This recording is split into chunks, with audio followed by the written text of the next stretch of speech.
Hello students, welcome to guidance tutorial. आप सभी का स्वागत है। और पिछला क्लास में हम लोग रियल नंबर्स को अच्छे तरीके से कंप्लीट कर लिए थे, है ना।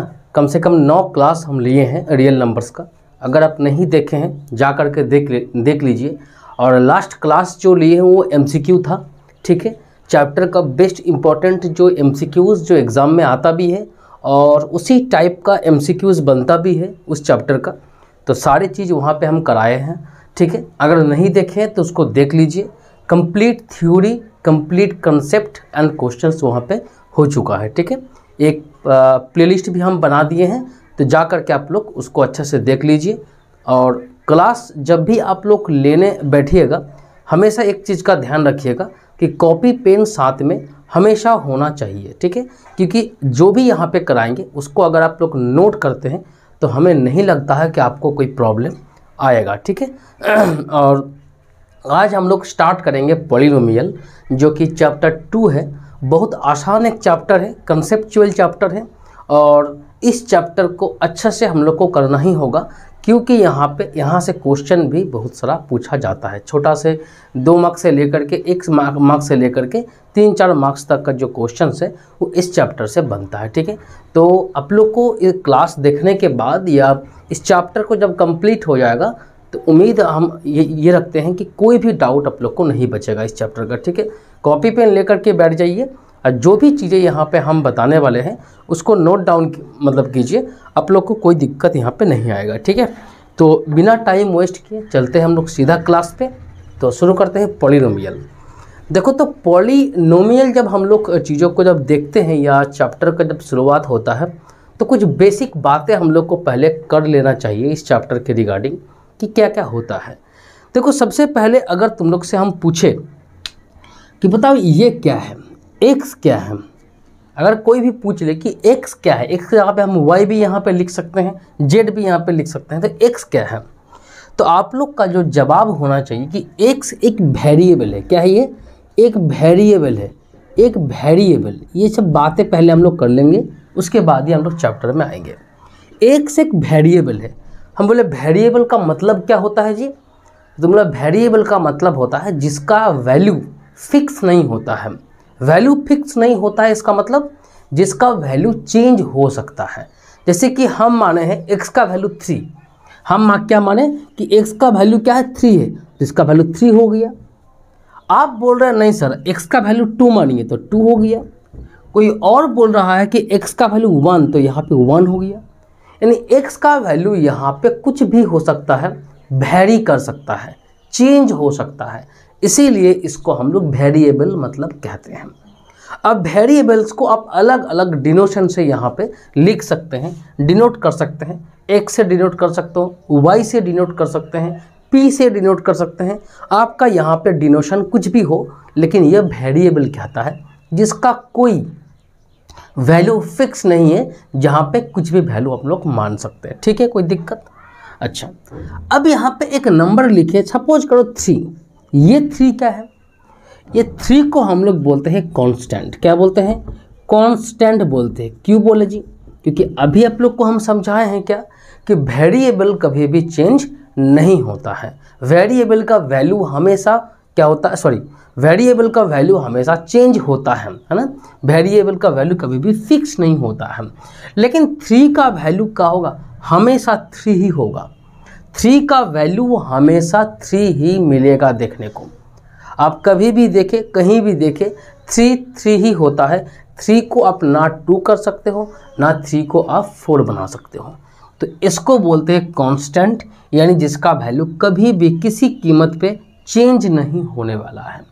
इसलिए कोई भी नंबर हो, रियल नंबर्स, ठीक है, ये कोई फ्रैक्शन हो सकता है, ये कोई नेगेटिव नंबर हो सकता है, कोई पॉजिटिव इंटीजर हो सकता है, कोई नेगेटिव इंटीजर हो सकता है, कुछ भी हो, अगर वो सिंपल एक नंबर है, रियल नंबर है, तो आप लोग को ध्यान देना होगा कि वो कांस्टेंट कहलाता है, ठीक है ना।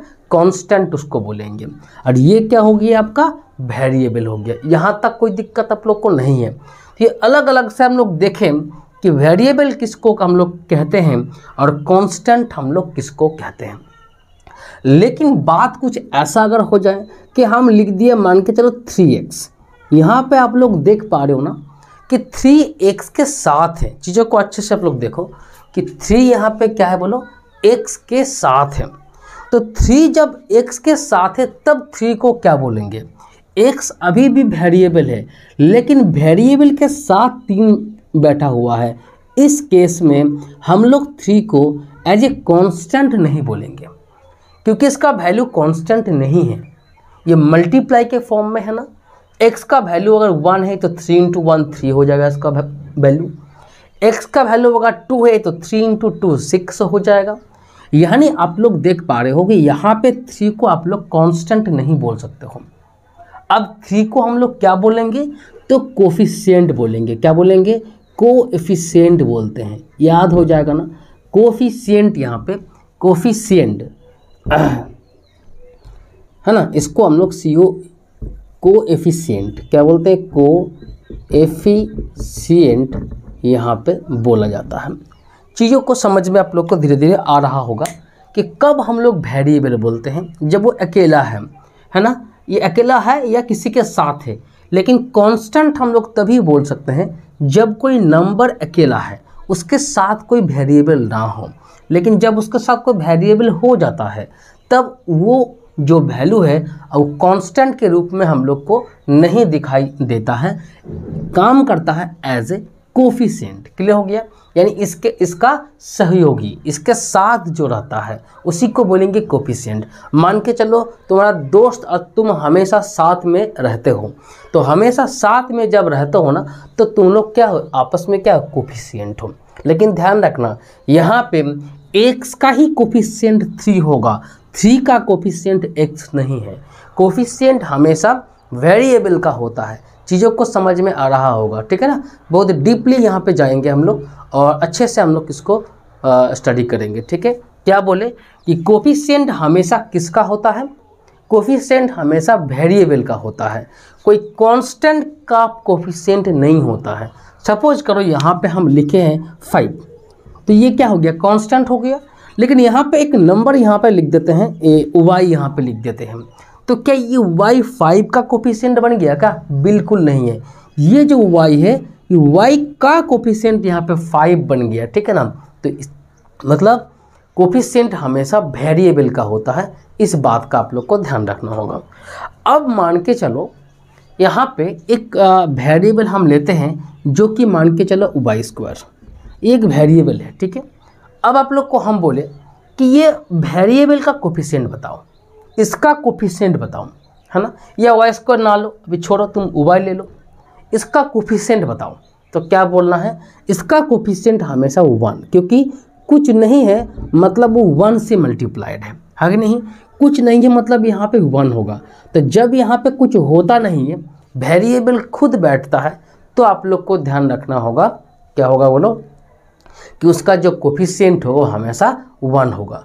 तो यहाँ तक मामला आप लोग का सेट हो गया होगा, उम्मीद है ना, कि किसको हम लोग वेरिएबल बोलते हैं, किसको हम लोग कोफिशिएंट बोलते हैं और किसको हम लोग कांस्टेंट बोलते हैं। इतना कोई दिक्कत आप लोग को नहीं है, ठीक है। जब यहाँ पे कोई कोफिशिएंट ना रहे तो उसको 1 माना जाता है, ठीक है। अब यहाँ पे एक पॉइंट आप लोग को ध्यान रखना होगा कि जैसे यहाँ पे हम बोले ना कि कोफिशिएंट कुछ भी हो सकता है, आई मीन कांस्टेंट यहाँ पे आप लोग बोल सकते हो कुछ भी हो सकता है। रियल नंबर्स नाम दिए थे, अब कोई नेगेटिव वैल्यू ले सकते हो, कोई पॉजिटिव वैल्यू ले सकते हो, कोई फ्रैक्शन ले सकते हो, कुछ भी यहाँ पे आप ले सकते हो, लेकिन यहाँ पे ध्यान रखना होगा रियल नंबर होना चाहिए, ठीक है। अच्छा, लेकिन यहाँ पे एक बात और है कि जैसे आप लोग बोले हैं कि कांस्टेंट कुछ भी हो सकता है, उसी तरह से हम यहाँ पे बोलना चाहेंगे कि वेरिएबल जो आप लोग लेते हैं ना, ये भी, इसका भी पावर कुछ भी हो सकता है, ठीक है। अभी देखो पावर यहाँ पे 1 है, अभी इसका पावर हम 2 कर देंगे, अभी इसका पावर को हम 3 कर देंगे, इसका पावर को हम क्या कर देंगे, 4 कर देंगे। यहाँ पे पावर कुछ भी हो सकता है, कोई दिक्कत, यस। पावर यहाँ पे फ्रैक्शन भी हो सकता है, x के पावर में हाफ भी हो सकता है, कोई दिक्कत नहीं है, ठीक है। ये कोई यहाँ पे कोई दिक्कत नहीं है, ये वेरिएबल का पावर यहाँ पे कुछ भी हो सकता है, ठीक है, कोई दिक्कत। तो यहाँ पे आप लोग को समझ में आ गया होगा ये 3 बातें। अब हम लोग आगे बढ़ते हैं, ठीक है। आगे हम लोग क्या बढ़ते हैं, अब यहाँ पे धीरे धीरे क्या होगा, चीज़ों को यहाँ पे हम लोग जोड़ने का प्रयास करेंगे, चीज़ों को धीरे धीरे हम लोग यहाँ पे ऐड करने का प्रयास करेंगे। सपोज अभी हम लोग आप लोग को क्या समझा दिए हैं कि मान के चलो यहाँ पे क्या है, ये 3x था अभी जो लिखे थे, ये क्या था जी, कोफिशिएंट था, और ये क्या था, वेरिएबल था। यहाँ पे 3 नहीं भी हो सकता है, कोई दिक्कत यहाँ पे है नहीं। यहाँ पे 3 नहीं होगा तो 1 होगा, कुछ नहीं है तो 1 है, चलो 3 मान लेते हैं। तो ये जो 3x है ना, इसको साथ में क्या बोलते हैं, है ना, अलग अलग तो नाम आप लोग दे दिए हैं कि x को वेरिएबल आप लोग बोलते हैं और 3 को आप लोग कोफिशिएंट बोलते हैं, है ना, लेकिन साथ में क्या बोलते हैं, तो साथ में इसको हम लोग टर्म्स बोलते हैं या टर्म बोलते हैं। क्या बोलते हैं, टर्म, पद जिसको बोलते हैं हम लोग हिंदी में, ठीक है ना, हिंदी में जिसको हम लोग पद बोलते हैं उसको यहाँ पे हम लोग टर्म नाम दिए हैं। समझ में आ रहा है ना। एक बात पहले ध्यान रखो कि कॉपी पेन लेके बैठो, अदरवाइज ये चीज़ दिमाग में नहीं रहेगा, क्लास लेने के बाद या कुछ टाइम बाद आप लोग इसको भूल जाएंगे, ठीक है। तो यहाँ पे क्या बोले, टर्म इसको नाम दिए, ठीक है, तो समझ में आ गया होगा। तो टर्म किससे बनता है, टर्म यहाँ पे बनता है आपका किससे, बोलो, वेरिएबल के साथ, वेरिएबल से ही टर्म बनता है। एक वेरिएबल तो एक टर्म्स। अब यहाँ पे आप लोग को टर्म्स कुछ ऐसा भी हो सकता है, -4x², ये भी एक टर्म है, कोई दिक्कत नहीं है ना। हाफ y³, ये भी एक टर्म है ना। तो टर्म यहाँ पे कुछ भी हो सकता है, ध्यान रखना होगा। वेरिएबल का पावर कुछ भी हो सकता है, वेरिएबल को कोई भी अल्फ़ाबेट से यहाँ पे हम लोग डिनोट कर सकते हैं, साथ में बैठा हुआ कोफिशिएंट भी कुछ भी हो सकता है, ठीक है ना। तो ये आपका हो गया, टर्म बन गया। समझ में आया कि नहीं आया, पहले ये बता दो कि टर्म किसको बोला जाता है, ठीक है। तो हम लोग अभी तक क्या क्या बोलो पढ़ लिए हैं कि किसको हम लोग वेरिएबल बोलते हैं, किसको हम लोग कांस्टेंट बोलते हैं, कोफिशिएंट कब बोलेंगे, जब वेरिएबल के साथ बैठेगा, है ना। और एक वेरिएबल और टर्म ये आपका मतलब मिल करके जो बना रहा है यहाँ पे वेरिएबल के साथ कोफिशिएंट, तो उसको हम लोग क्या बोलेंगे, एक टर्म नाम दे देंगे, ठीक है ना। ऐसा ही आप लोग का 2-3 टर्म्स बन सकता है ना। अच्छा, एक बात और बता दें, अच्छा एक बात यहाँ पे और हम बोलेंगे कि ना कि सिर्फ वेरिएबल साथ में होगा तो उसको टर्म्स बोलेंगे। सपोज करो कांस्टेंट ले लिए हैं जो कि 2, तो 2 भी अपने आप में एक टर्म है। क्या बोले, अपने आप में एक क्या है, टर्म है। एक कांस्टेंट भी टर्म बन सकता है, या कांस्टेंट को भी टर्म के रूप में हम लोग देख सकते हैं, ठीक है ना। ये कंसेप्ट है, इसको धीरे धीरे आप लोग समझ जाएगा, है ना, कोई दिक्कत कहीं पे नहीं आएगा, ठीक है। तो टर्म हो गया कि टर्म किसको बोला जाता है। अब यहाँ पे सवाल है कि हम लोग चैप्टर में एंट्री अब यहाँ पे करने वाले हैं, ठीक है ना। चैप्टर में यहाँ पे हम लोग अब एंट्री करने वाले हैं। अब सवाल यहाँ पे है कि टर्म्स तो हम लोग सीख लिए हैं, कांस्टेंट को भी टर्म बोला जा सकता है, कहीं पे कोई दिक्कत है नहीं, सीख लिए हम लोग, जान लिए चीज़ों को। चलो अब हम लोग क्या करते हैं, यहाँ पे आप लोग देखो कि यहाँ पे आप लोग देखो कि एक सिंगल टर्म है, ठीक है। चलो एक मिनट, अब देखो चीज़ों को हम लोग धीरे धीरे आगे बढ़ाएंगे, ठीक है। ये बेसिक बातें हम लोग कर लिए हैं, अब चीज़ों को धीरे धीरे हम लोग आगे बढ़ाएंगे।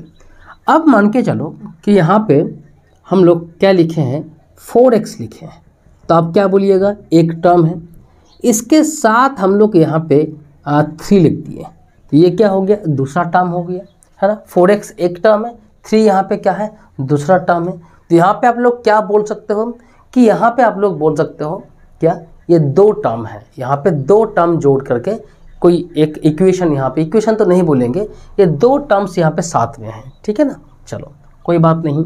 यहाँ पे देखो 3y² -12, यहाँ पे भी आप लोग देख पा रहे हो कि 2 टर्म्स यहाँ पे साथ में है ना। तो 2 टर्म्स जब साथ में यहाँ पे इस तरह से आपको देखने को मिल रहा है, तब आप बोलिएगा कि यहाँ पे 2 टर्म है ना। लेकिन यहाँ पे एक बात आप लोग बोलो कि मान के चलो यहाँ पे हम लोग ऐसा करते हैं, 4x × 3 करते हैं, या 4x / 3 करते हैं, है ना, ऐसा कुछ किया हुआ है। तो यहाँ पे आप लोग एक चीज़ ध्यान रखो कि यहाँ पे इस केस में इसको 2 टर्म, इसको ध्यान से ज़रा सुनना, हम क्या बोलना चाह रहे हैं। 2 टर्म यहाँ पे है, तो 2 टर्म क्यों बोल रहे हो, क्योंकि यहाँ पे प्लस साइन है। यहाँ पर भी इसको दो टर्म क्यों बोल रहे हो, क्योंकि यहाँ पे नेगेटिव साइन है। तो यहाँ पे समझना होगा कि टर्म्स अलग अलग होता है या टर्म्स को यहाँ पे अलग किया जा सकता है जब ये प्लस या माइनस में हो, है ना, आपस में जुड़ा हुआ हो प्लस या माइनस में। लेकिन जब मल्टीप्लाई और डिवाइड में होगा ना, तब ये सिंगल टर्म ही हम लोग उसको बोलेंगे। अब इसको अलग अलग हम लोग टर्म्स नहीं बोलेंगे, ध्यान रखना होगा। ये दोनों केस में यहाँ पे क्या है, मेरा डबल टर्म है। क्या बोले, डबल टर्म्स यहाँ पे देखने को मिल रहा है। क्योंकि टर्म्स यहाँ पे डबल क्यों है, क्योंकि प्लस और माइनस यानी एडिशन और सब्सट्रैक्शन से माने साथ में जुड़ा हुआ है, ठीक है ना। लेकिन जब मल्टीप्लाई या डिवाइड से होगा ना, तब आप लोग इसको सिंगल टर्म बोलेंगे। क्या बोलेंगे, सिंगल टर्म यहाँ पे आप लोग बोलेंगे। चीज़ों को ध्यान दो कि सिंगल टर्म और डबल टर्म्स में क्या यहाँ पे अंतर है। सिंपल एक बात में इसको समझाना चाहेंगे हम कि टर्म्स को अलग किया जा सकता है, ये अलग अलग काउंट हम लोग कर सकते हैं कि एक टर्म्स, दूसरा टर्म, तीसरा टर्म्स। नंबर ऑफ टर्म्स जब अलग अलग होगा या नंबर ऑफ टर्म्स तभी हमें काउंट होगा जब वो प्लस या माइनस में जुड़ा हुआ हो, एक दूसरे के साथ नेगेटिव या पॉजिटिव, यानी एडिशन और सब्सट्रैक्शन से ही आप लोग क्या कर सकते हो, बोलो, टर्म्स को यहाँ पे अलग अलग कर सकते हो। लेकिन मल्टीप्लाई या डिवाइड से कभी भी टर्म्स अलग नहीं होता है। मल्टीप्लाई डिवाइड अगर बना हुआ तो वो एक ही टर्म से। सपोज एक एग्जांपल यहाँ पे और हम लेंगे, मान के चलो यहाँ पे 6p² है ना, +2, ठीक है, +2, ठीक है। और यहाँ पे आप लोग को हम बोले कि मान के चलो कि 4p² है ना × 3। बोलो इसमें कितना टर्म है, इसमें कितना टर्म है, जरा यहाँ बताओ। इसमें दो टर्म्स है लेकिन इसमें एक ही टर्म है। क्यों, क्योंकि टर्म्स को यहाँ पे दो क्यों बोले हैं, टर्म्स को दो यहाँ पे, तो यहाँ पे समझ में आप लोग को आ गया ना, कोई दिक्कत यहाँ पे कि टर्म्स को हम लोग अलग अलग तब काउंट करेंगे जब ये प्लस या माइनस के साथ जुड़ा हुआ हो। लेकिन इनटू या डिवाइड होगा तो हम लोग उसको अलग अलग टर्म्स काउंट नहीं करेंगे, ठीक है। यहाँ तक कोई दिक्कत आप लोग को नहीं है, ठीक है। तो टर्म्स काउंट कब होता है, ओनली नेगेटिव या पॉजिटिव सिंबल से हम लोग टर्म्स को अलग कर सकते हैं, अदरवाइज यहाँ पे नहीं होगा, ठीक है। चलो अब यहाँ पे हम लोग बात करेंगे, सीधा यहाँ पे आएंगे हम लोग कि यहाँ पे आप लोग देख सकते हो कि चलो यहाँ तक कोई दिक्कत नहीं है। अब आगे आते हैं। अब यहाँ पे एक सिंपल यहाँ पे हम क्या करते हैं, एक इक्वेशन यहाँ पे लेते हैं, उसके बाद आप लोग को कुछ बात यहाँ पे बताते हैं, ठीक है। सपोज करो यहाँ पे हम लिए हैं 2x² - 3x प्लस यहाँ पे 2, ऐसा कुछ ले लिए हैं, ठीक है। अब आप लोग को हम बोले हैं कि ज़रा बताओ यहाँ पे ज़रा बताओ कि इस इक्वेशन में या इस यहाँ पे कितना टर्म्स है, और साथ साथ में ये भी बताओ कि किसका कोफिशिएंट क्या है। देखो यहाँ पे 3 टर्म्स है, एक टर्म्स तो ये है, एक ये है, एक ये है। तो इस इक्वेशन में आप लोग देख पा रहे हो कि 3 टर्म यहाँ पे आप लोग को देखने को मिल रहा है।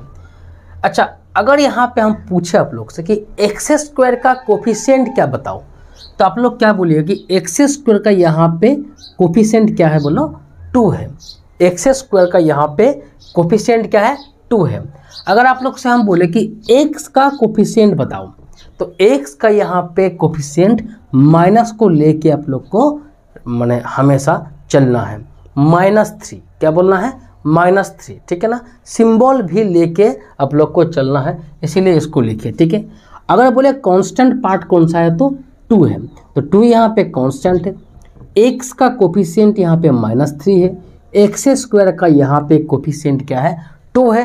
कुल मिलाकर यहाँ पे 3 टर्म है, यहाँ तक कोई दिक्कत आप लोग को नहीं है। यहाँ पे वेरिएबल x यूज हुआ है, तो यहाँ पे आप लोग देख पा रहे हो, यहाँ पे x का पावर 2, यहाँ पे x का पावर 1, यहाँ पे x है नहीं, तो x ही यहाँ पे सिर्फ यूज हुआ है। यानी इसको जब हम लोग हल करेंगे तो x का ही वैल्यू हम लोग को देखने को मिलेगा। अच्छा, अब यहाँ बताओ कि x का वैल्यू यहाँ पे कितना आएगा, एक वैल्यू आएगा कि 2 वैल्यू आएगा। एक बात यहाँ पे आप लोग को समझना होगा कि वो तो बाद में हम लोग देखेंगे कि क्या वैल्यू आता है, किसको क्या बोला जाता है, लेकिन जो वेरिएबल यहाँ पे यूज हो रहा है ना, उस वेरिएबल का पावर को देखो कि यहाँ पे पावर 2, यहाँ पे पावर 1, यहाँ पे भी कुछ नहीं है मतलब पावर 0 है ना, क्योंकि किसी का भी पावर 0 मतलब 1 होता है। तो यहाँ पे x टू द पावर 0 है, लेकिन इसको हम लोग लिखते नहीं है, ठीक है। तो पावर देखो यहाँ पे 2 1 देन 0, यहाँ पे इसको लिखते नहीं है। तो अभी आप लोग को हम बोले हैं कि x यहाँ पे वेरिएबल है, यहाँ पे पावर 2, यहाँ पे पावर क्या है 1 है। तो आप लोग यहाँ पे देख पा रहे हैं क्या कि वेरिएबल का मैक्सिमम पावर यहाँ पे कौन सा है, मैक्सिमम पावर। तो मैक्सिमम पावर यहाँ पे आप लोग देख पा रहे हैं 2 है। इसी मैक्सिमम पावर को हम लोग क्या बोलते हैं, डिग्री बोलते हैं। क्या बोलते हैं, डिग्री बोलते हैं। तो डिग्री ऑफ पॉलिनोमियल, क्या बोले, डिग्री ऑफ पॉलिनोमियल यहाँ पे क्या हो गया, 2 यहाँ पे हो गया, ठीक है ना। डिग्री ऑफ पॉलिनोमियल यहाँ पे 2 हो गया। अब यहाँ पे आप लोग को चीज़ क्लियर, एक चीज़ हम क्लियर करेंगे कि पॉलिनोमियल फिर किसको बोला जाता है, ठीक है ना।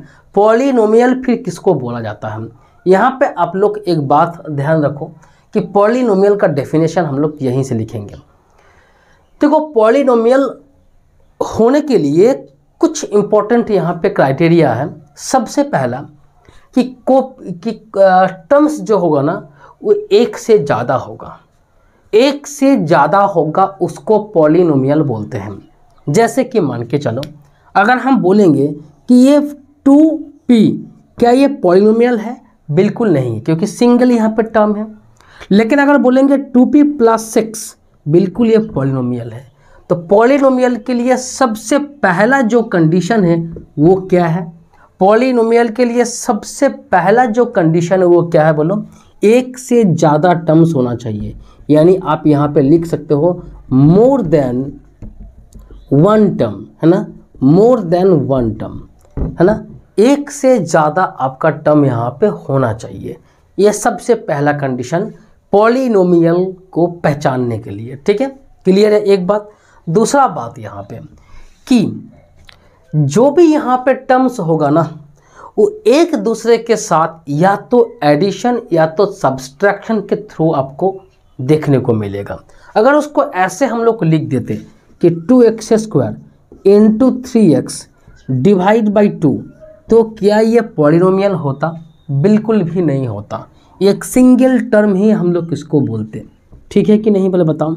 क्योंकि आप लोग को मालूम है कि मल्टीप्लाई या डिवाइड सिंबल से टर्म को कभी भी अलग नहीं किया जा सकता है, वो एज ए सिंगल टर्म ही आप लोग को काउंट करना होगा, ठीक है ना। ये बेसिक बातें हैं, इसीलिए हम लोग पहला क्लास में एज ए इंट्रोडक्शन ये सारे बातें हम लोग कर लेंगे ताकि क्वेश्चन को हल करने में हम लोग को कोई भी दिक्कत नहीं आएगा, ठीक है। तो यहाँ पे समझ में आप लोग को आ गया होगा कि प्लस या माइनस सिंबल से हम लोग टर्म्स को अलग कर सकते हैं। यहाँ पे अभी बोल रहे थे ना कि 3 टर्म्स है, मोर देन 1 टर्म, इसीलिए पॉलिनोमियल है। तो मोर देन 1 क्यों बोल रहे थे, क्योंकि यहाँ पे नेगेटिव पॉजिटिव सिंबल यूज हुआ है। लेकिन इनटू या डिवाइड का सिंबल यहाँ पे यूज होता तो ये सिंगल टर्म्स में काउंट होता, ये कभी भी हम लोग को एक से ज़्यादा टर्म्स नहीं देता। तो पॉलिनोमियल में सबसे पहला बात क्या है कि मोर देन एक टर्म्स है। और दूसरा पॉइंट यहाँ पे ध्यान रखना हो कि हमेशा प्लस माइनस का सिंबल यहाँ पे यूज होता है। दूसरा यहाँ पे पॉइंट कि पॉलिनोमियल में क्या होगा, वेरिएबल हमेशा होगा। क्या होगा, वेरिएबल हमेशा होगा, बिल्कुल होगा, ये वेरिएबल भी है। अगर ऐसा होता कि 2 + 3 हम यहाँ पे लिख देंगे, क्या 2 टर्म्स तो है, क्योंकि कांस्टेंट को भी टर्म कहा जाता है, क्या ये पॉलिनोमियल है, बिल्कुल भी नहीं है। तो पॉलिनोमियल में क्या होगा, सेकंड पॉइंट आप लोग को ध्यान रखना होगा कि वेरिएबल भी होना चाहिए। अभी हम लोग क्या कर रहे हैं, चैप्टर में धीरे धीरे एंट्री यहाँ पे मार रहे हैं, ठीक है। क्या बोले कि पॉलिनोमियल में क्या होना चाहिए, वेरिएबल होना चाहिए। तो दूसरा पॉइंट यहाँ पे ध्यान रखना होगा, क्या, वेरिएबल आपके पास होना चाहिए, ठीक है। तीसरा पॉइंट यहाँ पे हम लोग अभी देखते हैं कि तीसरा जो पॉइंट है वो क्या होना चाहिए। देखो तीसरा पॉइंट यहाँ पे है कि यहाँ पे आप लोग देख पा रहे हो कि जो वेरिएबल होगा ना उसका जो पावर होगा, power of variable, power of variable be always positive. इस बात को आप लोग ध्यान रखें, always positive, always positive. Power of variables be always positive, है ना, वेरिएबल्स बी ऑलवेज पॉजिटिव। यहाँ पे देखो x के पावर में 2 है तो 2 क्या है, पॉजिटिव है।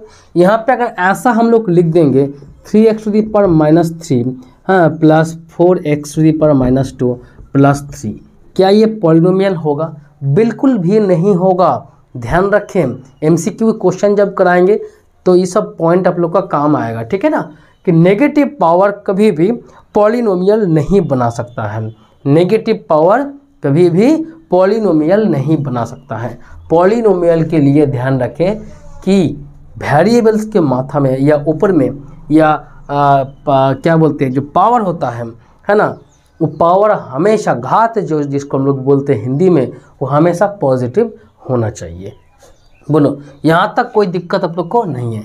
चौथी जो यहाँ पे पॉइंट है, 4 नंबर जो पॉइंट है आप लोग को समझना होगा कि पॉलिनोमियल बनने के लिए और क्या होना चाहिए।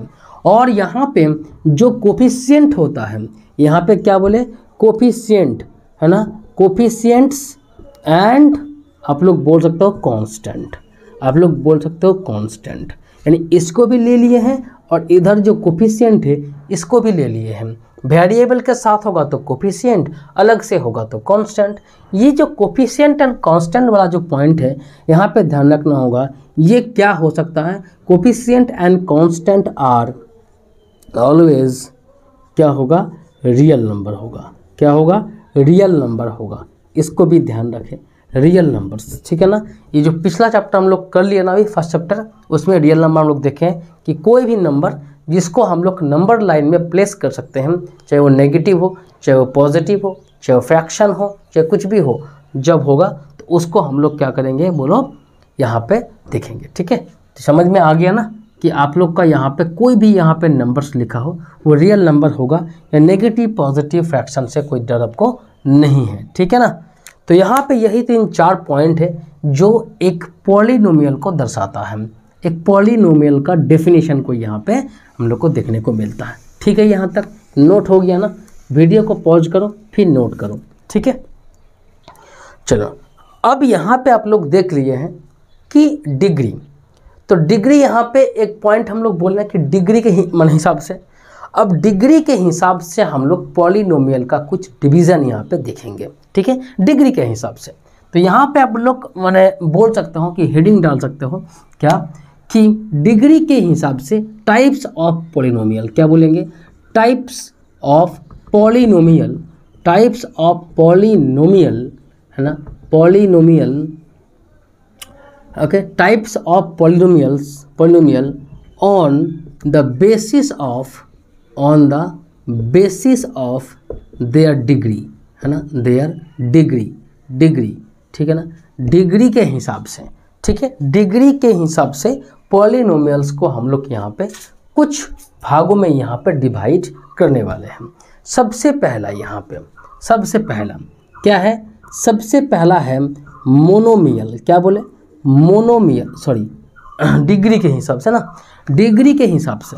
तो सबसे पहले यहाँ पे लिखो लीनियर, क्या बोले, लीनियर पॉलिनोमियल, लीनियर पॉलिनोमियल। तो सबसे पहले देखो लीनियर पॉलिनोमियल, ठीक है। ये जो हम लोग पॉलिनोमियल यहाँ पे जो डिवाइड हम लोग करने वाले हैं वो डिग्री के आधार पे, ध्यान रखें, डिग्री के आधार पे। आगे जाके और भी कुछ डिविजन्स आएगा उसको भी देख लेंगे। लीनियर पॉलिनोमियल यानी जब यहाँ पे क्या है, डिग्री 1 हो, क्या बोलो, पॉलिनोमियल का जो डिग्री वो 1 हो।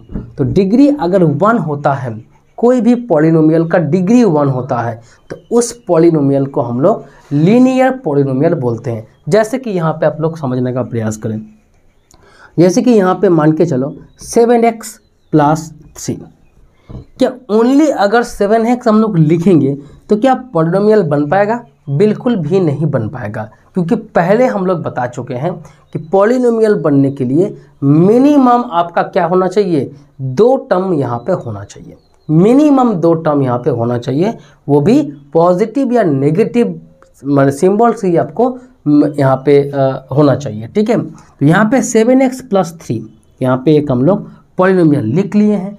अगर आपसे कोई पूछे कि बताओ इसमें कांस्टेंट कौन सा है, तो आप बोलिएगा 3 है। बताओ इसमें x का पावर क्या है, तो आप बोलिएगा 1 है। बोलिएगा x का कोफिशिएंट क्या है, तो 7 है। ये सब बातें आप लोग सीख चुके हैं।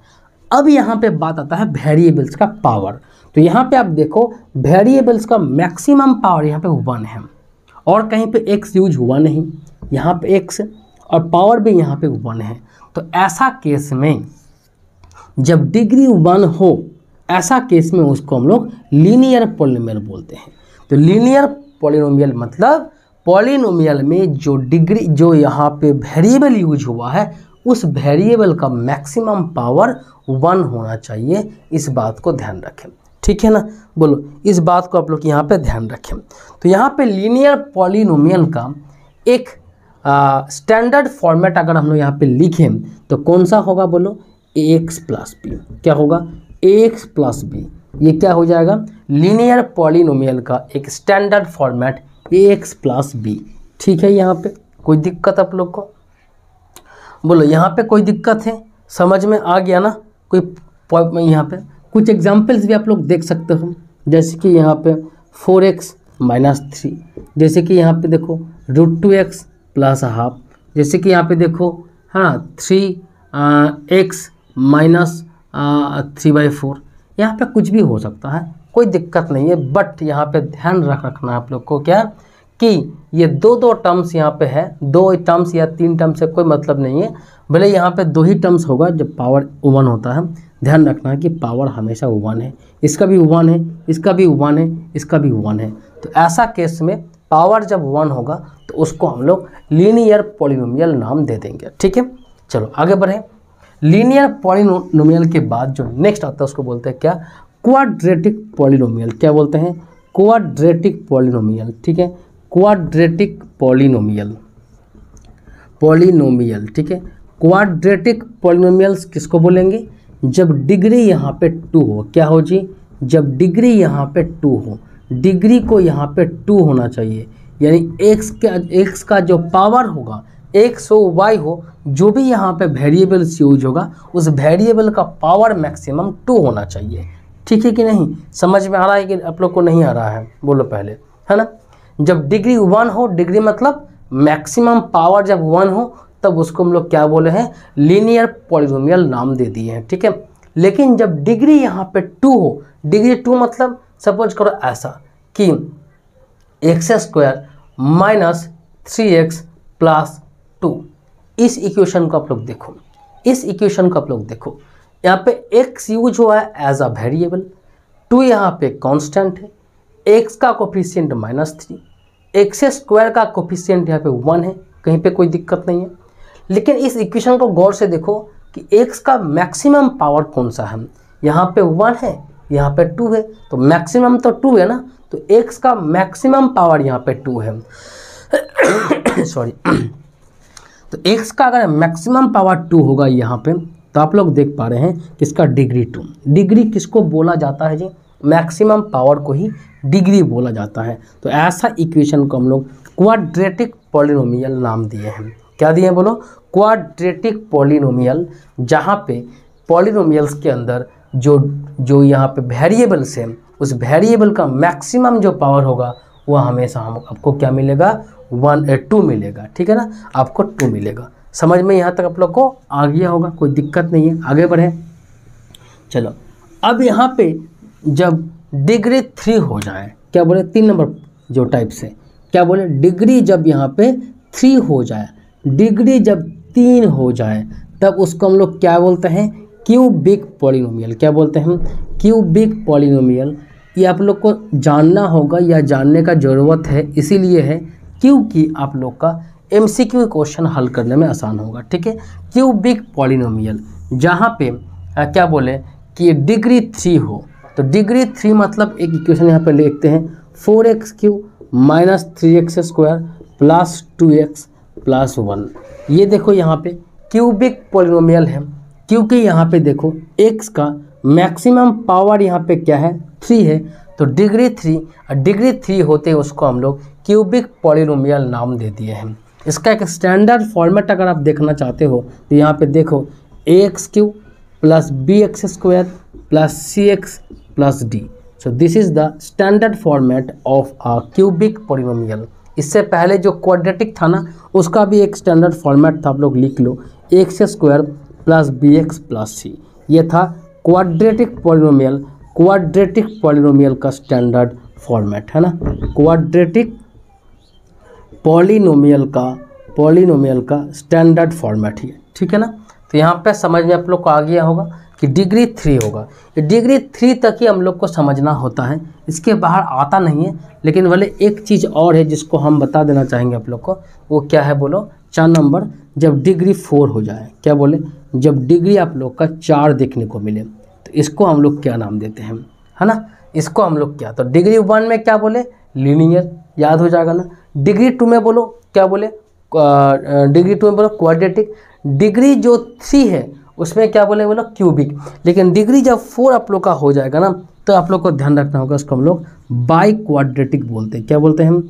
बाई क्वाड्रेटिक, है ना। ये एग्जाम में आया था एक बार, बाई क्वाड्रेटिक, ठीक है ना।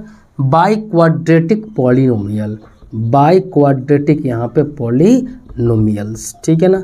जब डिग्री आप लोग का 4 हो जाता है तो उसको हम लोग बाई क्वाड्रेटिक पॉलिनोमियल नाम यहाँ पे दे दिए हैं। आप लोग के यहाँ पे स्टैंडर्ड फॉर्मेट भी देख सकते हो। यहाँ पे कुछ इस तरह से 4 पावर से स्टार्ट होगा, ax4 प्लस b यहाँ पे x³ प्लस यहाँ पे cx² प्लस यहाँ पे dx प्लस यहाँ पे e, है ना। पावर देखो एक एक करके कम होता जाता है, इसी को स्टैंडर्ड फॉर्मेट बोलते हैं। पॉलिनोमियल को अगर स्टैंडर्ड फॉर्मेट में आप लोग को लिखना होगा ना, तो हमेशा पावर को क्या करना होगा? एक एक कम करते हुए आप लोग को लिखना चाहिए। पहले 3 फिर 2 फिर 1 फिर नहीं है, पहले 4 फिर 3 फिर 2 फिर 1 फिर नहीं है। इस तरह से हम लोग लिखते हैं, इसको स्टैंडर्ड रिप्रेजेंटेशन बोला जाता है, ठीक है ना। ये काफ़ी महत्वपूर्ण है। बोलो यहाँ तक समझ में आप लोग को आ गया होगा, ठीक है, कि पॉलिनोमियल जो होता है इसका, बोलो फिर से एक बार, कि on the basis of degree, यानी घात, डिग्री के आधार पे हम लोग पॉलिनोमियल को किस तरह से यहाँ पे किए हैं। अब यहाँ पे अगर आपसे पूछें कि डिग्री के आधार पे नहीं, टर्म्स के आधार पे, ये भले उतना इम्पोर्टेंट है नहीं, लेकिन यहाँ पे देखना होगा। On the basis of number of terms, क्या बोले? Number of terms, number of terms के आधार पे क्या क्या होता है? सबसे पहला होता है मोनोमियल्स, क्या बोले? मोनोमियल्स। सबसे पहला क्या बोलेंगे?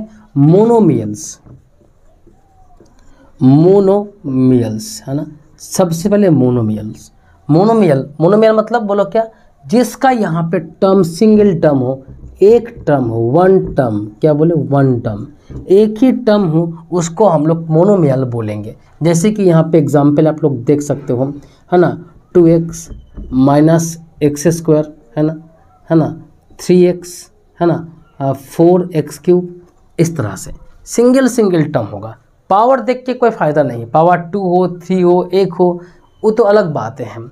लेकिन यहाँ पे एक ही टर्म होगा, तो कोई एक ही टर्म यहाँ पे है, माइनस x² भी एक ही टर्म है, 3x भी एक ही टर्म है, 4x³ भी एक ही टर्म है। भले इस चीज़ का उतना इम्पोर्टेंट है नहीं, उतना यहाँ पे ज़रूरत नहीं है, लेकिन आप लोग को यहाँ पे समझना होगा, क्योंकि कोई भी चीज़ हम लोग छोड़ेंगे नहीं, ठीक है ना। तो मोनोमियल किसको बोलते हैं? जिस पॉलिनोमियल में, भले इसको पॉलिनोमियल बोला भी नहीं जाता है, क्यों? क्योंकि मिनिमम 2 होता है टर्म्स, तब उस पॉलिनोमियल में काउंट होता है। भले ये पॉलिनोमियल है नहीं, ये जस्ट एक बोल सकता हूँ कि कुछ टर्म्स है जो आप लोग को समझना होगा कि मोनोमियल क्या होता है। जब एक ही टर्म हो उसको मोनोमियल बोला जाता है, ठीक है ना। लेकिन जब यहाँ पे टर्म 2 हो तो उसको हम लोग बाइनोमियल बोलते हैं। क्या बोलते हैं? बाइनोमियल्स, यानी 2 टर्म्स हो। क्या हो? 2 टर्म्स हो। जैसे कि यहाँ पे देखो 3x माइनस 4, है ना, 2 टर्म्स है यहाँ पे, 3x² प्लस 2, 2 टर्म्स है यहाँ पे, है ना, 4x³ माइनस 6, 2 टर्म्स है। तो ऐसा केस में इसको हम लोग क्या बोलेंगे? बोलो मोनोमियल नहीं, बाइनोमियल। बाइनोमियल क्यों? क्योंकि टर्म्स यहाँ पे 2 है, 2 टर्म्स के साथ उसको हम लोग क्या बोलते हैं? बाइनोमियल्स यहाँ पे बोलते हैं। समझ में आ रहा है ना। तो मोनोमियल मतलब एक टर्म, यहाँ पे कुछ भी होगा, पावर कुछ भी हो सकता है, टर्म्स को काउंट करेंगे क्योंकि नंबर ऑफ टर्म्स के आधार पे ही हम लोग इसको बांट रहे हैं, ठीक है। अब सिर्फ टर्म्स को देखो, सिर्फ टर्म्स को देखो, ठीक है ना, तो समझ में आ गया ना। और जो 3 टर्म्स होगा उसको हम लोग ट्राइनोमियल बोलते हैं। क्या बोलते हैं? ट्राइनोमियल। क्या बोले? ट्राइनोमियल्स जब 3 टर्म्स होता है, जब यहाँ पे 3 टर्म्स, 3 टर्म्स वाला कोई भी देखो, जैसे कि यहाँ पे x² + x + 1, ये क्या है? एक ट्राइनोमियल है, भले है तो पॉलिनोमियल, ठीक है ना। यहाँ से पॉलिनोमियल स्टार्ट हो जाता है, 2 टर्म मिनिमम तो पॉलिनोमियल हो गया, लेकिन स्पेशल नाम अगर बोलेंगे तो टर्म्स के आधार पे अगर नाम देना चाहेंगे तो ये बाइनोमियल होगा। उसी तरह से यहाँ पे देखो, टर्म्स के आधार पे अगर नाम देना चाहेंगे तो ये क्या होगा? ट्राइनोमियल होगा, ठीक है ना। कोई दिक्कत यहाँ पे? तो ये रहा आप लोग का मोटा मोटी कोई चीज़ जो आप लोग को समझना होगा, ठीक है ना। तो हम लोग को क्या करना है, डिग्री के आधार पे जो हम लोग सीखे हैं ना वो काफ़ी इंपॉर्टेंट होता है ना। टर्म्स के आधार पे जो जानते हैं उसको याद आप लोग को रखना होगा, काम तो आता ही है, कोई चीज़ ऐसा बेकार जो होता नहीं है, लेकिन आप लोग को समझना होगा कि अगर एक ही टर्म होगा तो उसको मोनोमियल, 2 टर्म्स होगा तो बाई, 3 होगा तो यहाँ पे ट्राई। बोलो यहाँ तक किसी को कोई भी डाउट है, किसी को कोई दिक्कत यहाँ पे है तो बता सकते हो, ठीक है ना।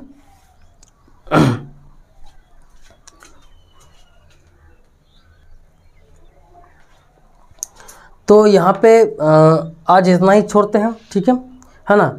इसके बाद जो क्लास होगा, नेक्स्ट क्लास जो होगा उसमें हम लोग क्या करेंगे, अब सॉल्व करना स्टार्ट हम लोग यहाँ पे कर देंगे, जो कि जीरोज़ ऑफ पॉलिनोमियल क्या होता है ना, कैसे हम लोग जीरोज़ को निकालते हैं, उस जीरोज़ के साथ, है ना, रूट्स के साथ कोफिशिएंट्स का क्या रिलेशन होता है, ये सारे बातें हम लोग नेक्स्ट क्लास में यहाँ पे करेंगे, ठीक है।